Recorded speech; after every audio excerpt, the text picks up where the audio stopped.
Hello there and welcome to SME On Point. My name is Diabo Seto. So today we are coming to you from Lime Rock Industrial Park.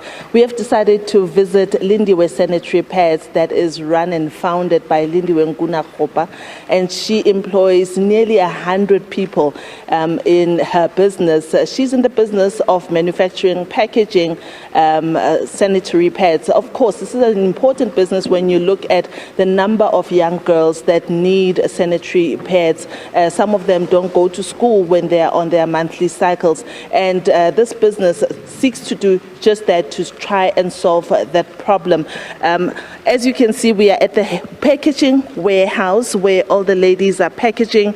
It's really a beautiful scene to see work being created, and Lindiwe is here with us. Lindiwe, thank you so much. Welcome to SME On Point. Thank you. Tell us about why you chose the business of sanitary pads of all businesses you could have started. So it wasn't my bright idea. I was just in an event and somebody mentioned that in South Africa we've never had a female president and we don't have a sanitary pads manufacturing company that's owned by a woman. So I said, okay, I'll leave the politics to the politicians and I'll do the business. So that's how Lindiwe Sanitary Pads was there. All of us talk about the difficulties of starting a business. Before we go to the difficulties, what has been a game changer for you? The employment that we have created, and when I see the ladies lighting up, they always light up after payday. So I think for me that has been the highlight. And over and above that, breaking the glass ceiling, because in South Africa, we are the first, because we are bringing in machinery that will be producing 800 sanitary pads per minute, right? And we are building a 4,000 square meter building just across the road. That's the first being owned by not just a black woman, but a woman in South Africa. So that's a highlight for me. Yeah. Let's talk about the difficulties with the economy, the way it is not growing, barely growing, and a lot of your peers in the SME landscape, detailing the challenges they have, load shedding, access to markets, among other challenges that are there. What are the biggest challenges that you are facing running this business with so much of the workforce? I think we also facing the problem of load shedding, but the biggest one for us is that we can't find raw material in South Africa, right?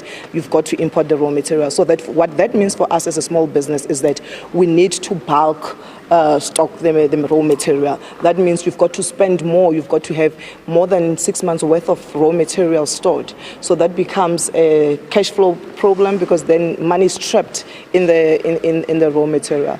The other one, obviously, for us is access to markets, right? Because in our kind of business, not only is it price sensitive, but also we are competing with the big boys, and we're trying to educate the public to say, be comfortable with us, because we are SABC approved, our product of good quality. But for us to be able to do that successfully and aggressively, it comes with a lot of budget constraints, and we need to pump up money in there. So that's been the difficulty. Yeah. Won't you just take some time and show our viewers the packaging and what the sanitary pads look like? And I love the pink. Is it lilac color? Yes. We call it pink. We're not good with colors. For us, it's pink. Right. Tell me about how many are in a pack, how much they retail for, and just the journey of coming up with the packaging. It's beautiful, and as small as this. Every woman would want something this small in their bag, I'm sure. Yes. So we've got 3 ranges right now. We've got the medium flow, right, which is a regular one, and we also have the ultra thin long, which is obviously the long one for the heavy flow. We also have a regular one on an ultra thick, right? So what you see here is ultra thin, and it comes in different forms as well. We've got the cotton feel, we've got the airlaid feel, and all of that. Okay. And with the packaging, what was your question about packaging? I was saying that the journey of packaging, I know a lot of businesses that struggle to meet the right standards when it comes to packaging. We actually failed quite a lot because of packaging as well. I think we applied with the SABC 3 times, and then they kept saying the product is good, but the packaging is wrong. So, and it's so funny, because packaging is very expensive, and we'd be like, but we've got the right product, why can't you approve us? They say it goes together. So for us, we decided to stick with VENEC. You can see it's Lindiwe, And our tagline there is Bukulu Zonzibe. Yes. What does it mean? So Bukulu Zonzibe means greatness suits me. That is, for me, the business owner. It means greatness suits me, you know. But for the girl child, it means growing up looks good on me.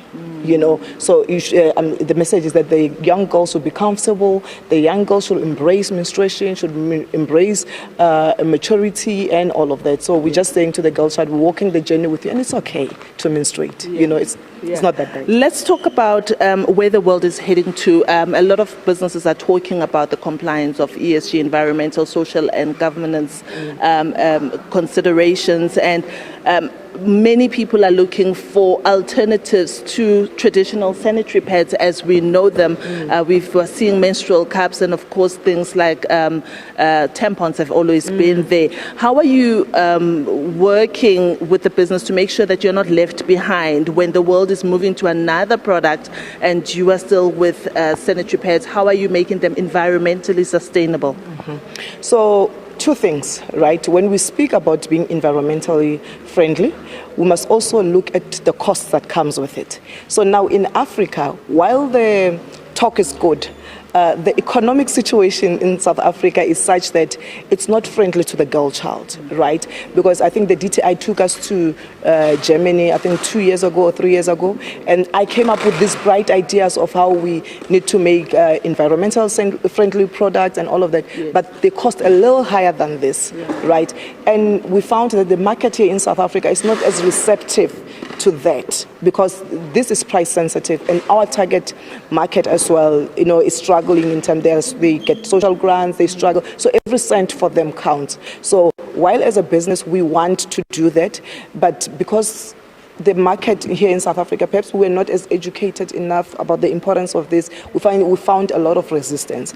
And with the reusable ones, with the cups, it was just a matter of the myths that comes around it, especially with the black mothers. They're not comfortable with their young girls inserting things on them because they believe it's gonna take away their virginity and everything. So it needs to, there's an education process that needs to follow, you know.